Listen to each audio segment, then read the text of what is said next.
कृष्णदास जी अधिकारी पद पर थे। श्रीनाथ जी की समस्त सेवा विधान के अधिकारी थे श्रीनाथ जी, और वो अपने लाड़ले ठाकुर के लिए स्वयं जाते थे आगरा सेवकों के साथ विविध प्रकार की सेवा सामग्री खरीदने। श्रीनाथ जी अन्योर के पास गिरिराज जी में जहां प्रकट हुई वहीं विराजमान थे उस समय।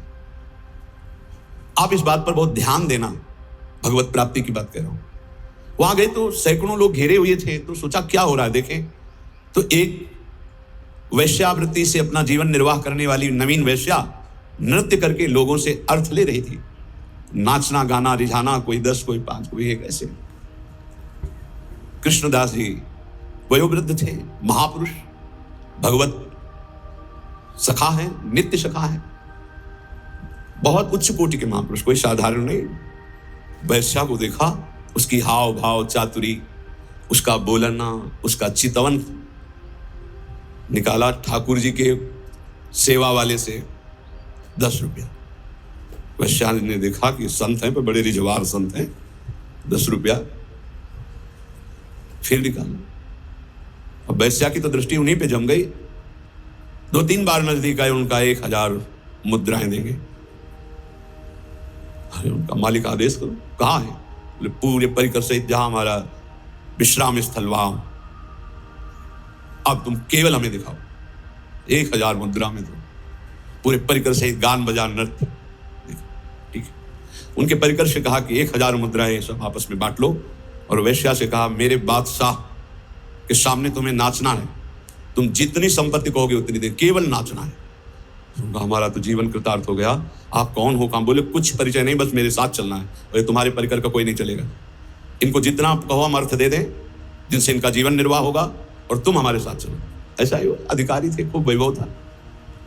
अब तो पूरे गिरिराज जी में, ब्रज में फैल गया कि बुढ़ापा बुद्धि बदल रही है। भाई देखो माया का प्रताप। कृष्णदास जी अधिकारी एक नवीन अवस्था की वैश्या आगरा से लाए भाई, लेकिन संतों का उद्देश्य जो होता है वो कोई बिरला ही जान पाता है। अपनी कुटिया के बगल में एक झोपड़ी बनवाई, विराज में, और ब्रज के समस्त महान कुंडों का स्नान करवाया। फिर सुंदर पद पूर्ण रूप से अपनी रसरीति से गाना सिखाया उसे, ऐसे गायन किया है, और अपनी रसरीति के वाद्य। एक दिन कहा चलो आज अपने बादशाह के सामने हम पेश करते हैं, तुमको वैसे ही पेश होना है जैसे बादशाह के सामने पेश हुआ जाता है। अगर मेरे साहब रीझ गए तो जन्म जन्म की बिगड़ी तेरी बन जाएगी। अभी तक नहीं बताया था किसके पास ले जा रहे। बोले चल और देख, ये मत समझना कि मेरे बादशाह मूर्ति है, साक्षात विराजमान है। उसने कहा मुझे तो पैसे से मतलब है, वो मनमानी पैसा देंगे, बस तो रिझा दे। और श्रीनाथ जी के पास जाके कहा प्रभु जब जब आगरा गए हैं तो आपकी पसंद की चीज लाए हैं, आज एक पसंद की वस्तु हम लाए और आपको भेंट कर रहे हैं, स्वीकार करो। वो श्रीनाथ जी को नमन करके जीव ही नृत्य शुरू किया और पूरा पद गाया। पद गा के जीव ही ऐसे किया, ऐसे देखा, कोटि मनमथ मन मथा, करोड़ करोड़ काम को मूर्छित कर देने वाले अधरों पर बंशी, विशाल नेत्र, बंक कटाक्ष, एक मुस्कान में मर गए, प्राण निकल गए, उसी क्षण निकल गए, परम पद को प्राप्त। क्या है भगवत प्राप्ति? क्या किया इसने अभी तक?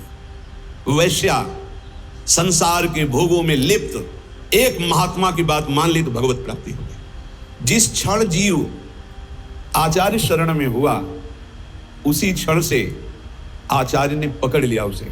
आचार्य प्रकट ही हुए हैं करुणा करने के लिए। सब प्रकार के दुख दोषों का अपहरण करके अपना महान सुख प्रदान कर देते हैं आचार्य चरण। भगवत रसिक जी कहते हैं जिस दिन से मैं स्वामी हरिदास जी की शरण में हुआ, स्वामी जी ने उसी दिन से अपना लिया और सारे दुख दोषों का हरण करके मुझे महान सुख प्रदान किया। महान सुख जो दुख और सुख दोनों से परे है, अनुकूलता और प्रतिकूलता दोनों से परे है, समत्व, प्रेम, नित्य विहार रस, ये महासुख है। प्रायः हमारी मानुष बुद्धि होने के कारण जब अनुकूलता मिलती है तो लगता है गुरु की बड़ी कृपा है, आचार्य की बड़ी कृपा है, और जब प्रतिकूलता मिलती है तो लगता है शायद वो कृपा हट गई। तो इष्ट आचार्य गुरुदेव क्या स्वार्थी हैं? क्या अल्पज्ञ हैं? क्या वो राग द्वेष करते हैं? नहीं। जिनके चरणों का आश्रय लेने से परब्रह्म परमात्मा तत्व का बोध होता है, प्रियालाल का प्रेम प्राप्त होता है, उनमें अपना पराया कहाँ, राग द्वेष कहाँ, वहां तो एकमात्र शरणागति का निर्वाह है। अब वो कई प्रकार से होता है।